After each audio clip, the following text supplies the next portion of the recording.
আমি মনে করবো সে অনেক বেশি উন্নতি করতে পেরেছে, কেননা শাকিব খানের একটা সিনেমা দিয়ে পুরা বছর ইনকাম নিয়ে আসতে পারে, আপনারা জানেন? শাকিব খানের কি আপনারা যদু পাইছে? হ্যাঁ, হ্যাঁ জিল্লু মাল দে। মালটা পরে দিছে, আগে আরফান নিশুকে নিয়ে কিছু কথা বলি।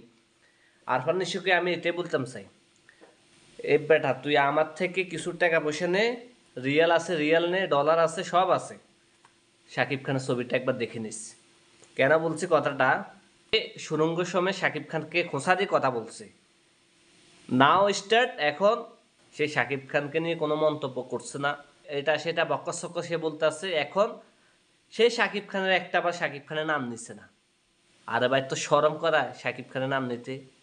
হ্যাঁ, তোরে তো বলছি বেটা তুইও এখনো বেটা মার কোলো আসস। তুই শাকিব খানের এক সিনেমা দিয়ে পুরা বছরে ইনকাম নিয়ে আসতে পারে, আর তুই বেটা শাকিব খানকে মনে করছ টেক্কা দিতে আইসস। হ্যাঁ, শাকিব খান প্রত্যেকটা মানুষের পাশে আসলো, আজ সেই এখন superstar Shakib Khan, mega star. তুই কি মনে করছেন যদু পাইছ শাকিব খানকে? হ্যাঁ, সাকিবিয়ানরা তোমরা আসলে তোমাদের কাছে একটা অনুরোধ, এই ভিডিওটা শেয়ার কমেন্ট করবা, আর আমার কথাগুলো কি যুক্তি কিনা আপনারা অবশ্যই কমেন্ট করবেন। শাকিব খান চলচ্চিত্র 26 বছরে বহুত সিনেমা সুপারহিট দিচ্ছে, বরবাদ বরবাদ করিয়া লাইতেছে শাকিব খান বাংলাদেশে এখন।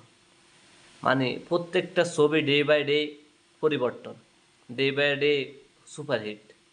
এখন আপনারা যদি বলেন যে শাকিব খান মেগা স্টার না, শাকিব খানের খোঁচামারি কথা বলতে হবে, তো আপনারা তো যদু। হ্যাঁ, আমি তো আপনাদের যদু বলি। মানে আমি একটাই অবাক হইলাম, শাকিব খানের বিভিন্ন সে কথা বলছে শাকিব খানের বিষয় নিয়ে, কিন্তু শাকিব খানের একটা বা শাকিব খানের নামটা নিছে না। সে নিজেকে মনে করে অনেক বড় সুপার স্টার। আরে শাকিব খানের টিকিট না পায় তোর সিনেমাগুলো দেখে, যদি শাকিব খানের অ্যাভেলেবেল যদি টিকিট পাইতো তাইলে তো সিনেমা একটা মানুষও দেখতো না। আমার কথাগুলো কি যুক্তি কিনা আপনারা অবশ্যই কমেন্ট করবেন। আপনারা দেখছেন অগণিত মানুষ আছে যারা শাকিব খানের টিকিট না পায় হতাশ হয়ে গেছে। তারা শাকিব খানের টিকিট না পায় সিএম এর ছবি দেখছে, নোংরা ছবি যেটা ওইটা দাগি ছবিটা দেখছে। আসলে এইভাবে ব্যবহার করা লাগে তাদের কারণে। তাদেরকে শিক্ষা দিছে কোন ধরনের আমি জানি না, আমার বোধগম্য মনে, কিন্তু তাদের কিছু কিছু কার্যকলাপে মানে মেজাজটা এমন খারাপ হয়। আরফান নিশুকে নাটকে মানায়, উদয় সিনেমা আসে, সিনেমাটা নষ্ট করা দরকার নাই।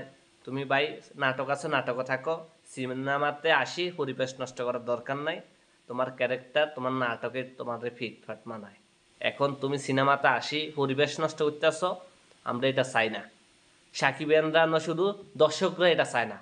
আর পরিচালক টাকলাকে নিয়ে একটা ভিডিও বানাইতে আছি, সে আসলে গাঞ্জাতে খায়, মানে তার কোনো হুঁশ থাকে না, বুঝছেন? তো মাঝে মাঝে এমন গাঞ্জা খায় তার হুঁশ থাকে না যে কি কইতে কি বলি ফেলায়। আমি টাকলাকে নিয়ে একটা ভিডিও বানাইতে আছি, অবশ্যই আইব খুব শীঘ্রই আসতে আছে। তো আশা করি সবাই অনেক অনেক ভালো থাকবেন, সত্য সন্ধানের পাশে থাকবেন। সবাইকে আসসালামু আলাইকুম।